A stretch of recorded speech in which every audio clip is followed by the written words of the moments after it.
सुल्तान महमूद फ़ातेह का जो आज का एपिसोड था, एपिसोड बहुत ही ज़्यादा दिमाग को घुमाने वाला एपिसोड था। यानी एपिसोड के अंदर इतने ज़्यादा ट्विस्ट पे ट्विस्ट लाए गए और ख़ासकर जो मंसूबे तरतीब दिए जा रहे थे।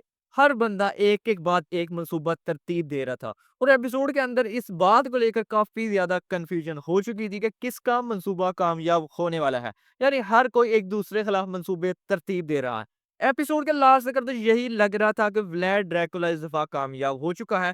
जो उसने मंसूबा तरतीब दिया था उसके अंदर उसे कामयाबी मिल चुकी है। लेकिन एपिसोड के लास्ट में जाकर जो ट्विस्ट लाया गया, हमें लग रहा था कि सबके पीछे व्लाड ड्रैकुला है। लेकिन असल में उसके पीछे व्लाड ड्रैकुला था ही नहीं, बल्कि व्लाड ड्रैकुला तो खुद इस्तेमाल हो रहा था।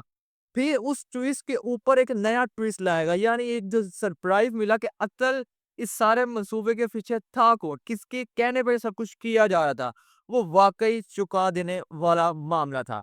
दरअसल आज का एपिसोड स्टार्ट यहाँ से किया गया जहाँ पर शहाबुद्दीन पाशा की जो शहादत हुई थी उसका सारे का सारा इल्जाम स्टीफन और मलका कतरीना ने बोगो मिलकर लोगों के ऊपर डाल दिया कि उन्होंने इसको मारा है, उनके डाकुओं ने मिलकर, ताकि जब सुल्तान महमद फातेह अपना यहाँ पर गजब ढाने आए, उसकी फौज यहाँ पर आए, वो बोगो मिल के लोगों को मार सके। और जैसा कि बोब ने पहले ही बात की थी कि जब तक वो सारे गांव वाले मर नहीं जाते मैं तुम्हारी मदद के लिए किसी को नहीं भेजूंगा हंगरी से।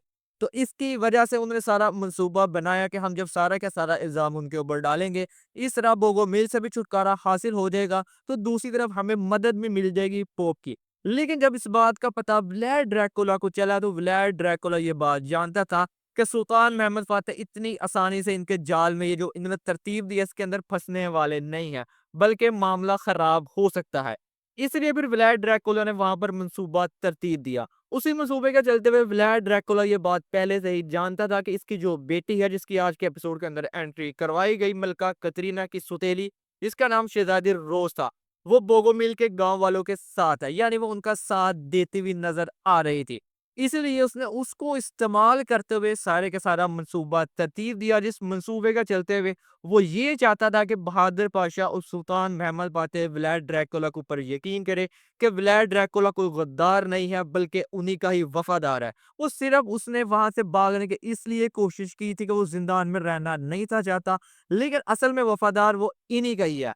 उसके लिए उसने इस्तेमाल किया हुसैन आगा को। जैसा कि हुसैन आगा अब यनीचरी के नए आगा बन चुके हैं, उनकी जगह जो कुर्शुदआन थे वो शहाबुद्दीन पाशा का फरीदा संभाल चुके हैं महमूद पाशा के कहने के ऊपर। जैसे कि महमूद पाशा ने सियासती तौर पर अपने आप को मजबूत करने के लिए सारा कुछ किया, तो दूसरी तरफ हुसैन आगा को इसलिए यनीचरी का नया आगा बनाया ताकि उसका जो कंट्रोल है मुकम्मल रह सके अब इस यनीचरी के तमाम फौज के ऊपर भी।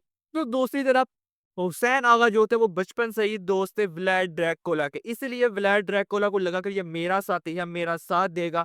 उसी को इस्तेमाल करते हुए उसने ये चीज़ बताई कि मैं मुझे कैदी बना लिया जाए जब बहादुर पाशा यहाँ पर तुमसे मिलने आएँगे, ताकि बहादुर पाशा को भी उस मंसूबे के अंदर शामिल किया जा सके। और उस मंसूबे का चलते हुए उसने ये बात बताई कि आज रात को वो बोगो मिल के गाँव वालों को मारने वाले हैं और शहाबुद्दीन पाशा को बोगो मिल के डाकुओं ने नहीं बल्कि स्टीफन ने मारा है।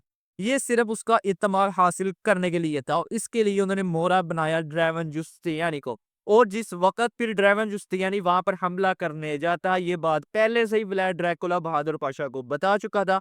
तो दूसरी तरफ उसकी बेटी को भी यहाँ पर इस्तेमाल किया गया। उसने भी जाके बहादुर पाशा को ये बात पहले से ही बता दी ताकि व्लाड ड्रैकुला की बात का यकीन किया जा सके। और फिर वहाँ पर जब ड्रैवन जुस्टियानी हमला करने के लिए आता है, तो वहाँ पर सुल्तान महमद फातेह के बहादुर पाशा, अकंजी और बाली भी वहाँ पर मौजूद थे। जहाँ पर सबको मौत के घाट उतार दिया गया और यहीं पर ड्रैवन जुस्टियानी का भी इख्तिताम हो चुका है इस सीरीज से। इस सारे मामले से उन्हें यही लगा कि व्लाड ड्रैकुला सच बोल रहा है, व्लाड ड्रैकुला हमारे साथ है, सुल्तान महमद फातेह के। तो दूसरी तरफ व्लाड ड्रैकुला का मंसूबा ये था कि एक तरफ ये चीज़ शो करवाना सुल्तान महमद फातेह को मैं तुम्हारा ही वफादार हूँ, तो दूसरी तरफ जिस आगा को नया बनाया गया था जनशेरी का आगा हुसैन, उसे ये लगता था कि ये दरअसल मेरा आदमी है व्लाड ड्रैकुला। और जिस वक़्त सुल्तान महमद फातेह बोसने के ऊपर चढ़ाई करने आएँगे कि असल कसूरवार स्टीफन था, तो तब हमारे पास वाहिद मौका होगा कि यनीचेरी का जो आगा है वो ही जब हमारे साथ होगा, हम बड़ी आसानी से सुल्तान महमद फातेह को शिकस्त दे सकेंगे। लेकिन एपिसोड के लास्ट पे ये ट्विस्ट सामने आया कि यनीचेरी का जो नया आगा हुसैन है, दरअसल वो व्लाद का वफादार है ही नहीं, बल्कि वो तो महमूद पाशा का वफादार है। और ये सब कुछ महमूद पाशा के कहने पे किया जा रहा था। ये चीज़ काफ़ी ज़्यादा सरप्राइज़ लगी। लेकिन इससे ज़्यादा झटका तब लगा जब सुल्तान महमद फ़ातेह वहाँ पर आते हैं और ये चीज़ सामने खुलती है कि सारा कुछ सुल्तान महमद फ़ातेह करवा रहे थे। सिर्फ़ इसलिए ताकि वलायत जो मंसूबा तरतीब दे रहा उसके मंसूबे को आश्कार किया जा सके। कोई भी शकूक व शुबहात ना रह जाएँ कि शहाबुद्दीन पाशा को किसने मारा था। ताकि वो सारी की सारी बात खुल के सामने आ सके। और इस तरह आज के एपिसोड के अंदर व्लाड ड्रैकुला ने जो मंसूबा तरतीब दिया, उसे ये लगा मैं अपने मंसूबे के अंदर कामयाब हो चुका हूँ, लेकिन दरअसल उस सारे के सारे मंसूबे के अंदर सुल्तान महमद फ़ातेह कामयाब हो चुके हैं। यानी वो ये बात जानते हैं कि सारे के इस मंसूबे के पीछे व्लाड ड्रैकुला था। अब व्लाड ड्रैकुला को यही लगेगा कि यनीचेरी का नया आगा उसका वफादार है, जो चाहे वो कर सकता है। यहीं पर सुल्तान महमद फ़ातेह ने मात दे दी है व्लाड ड्रैकुला को। तो दूसरी तरफ राडो के आगे समझ नहीं आई आज के एपिसोड के अंदर उसने जानबूझ के इतना बड़ा झूठ क्यों बोला और उसकी जो माँ की एंट्री करवाई, उसकी माँ भी काफ़ी ज़्यादा खतरनाक औरत लग रही है। जिस तरह उसने अरीना के साथ वो सारा मामला किया, वो बेचारी तो बिल्कुल यहाँ पर फँस के ही रह चुकी है, अब उसका पता नहीं क्या होने वाला है। तो दूसरी तरफ जब एवोर्न सलीबी ने सारी बात की कि व्लाड ड्रैकुला ने उन सब लोगों को मारा है, लेकिन राडो ने बोला कि उन सबको मैंने मारा है। इसकी समझना ही उसने ऐसा क्यों किया? क्या वो भी अब सुल्तान महमद फ़ातेह के खिलाफ जाने वाला है? क्या वो अपने भाई व्लाड ड्रैकुला का साथ देगा? अब ये बहुत ही बड़ा सवाल है जिसका राज तो आने वाले एपिसोड के अंदर ही खुलने वाला है। लेकिन एपिसोड काफ़ी ज़्यादा मज़ेदार था और ख़ासकर जिस तरह की आज की सियासत की चीज़ें और मंसूबे तरतीब दिए गए एक-दूसरे के खिलाफ, वो बहुत ही ज़्यादा शानदार थे। आप लोग कमेंट करके ज़रूर बताइएगा कि आज का एपिसोड आपको कैसा लगा? आज की वीडियो में बस यही था। मिलते हैं आपसे नेक्स्ट वीडियो में।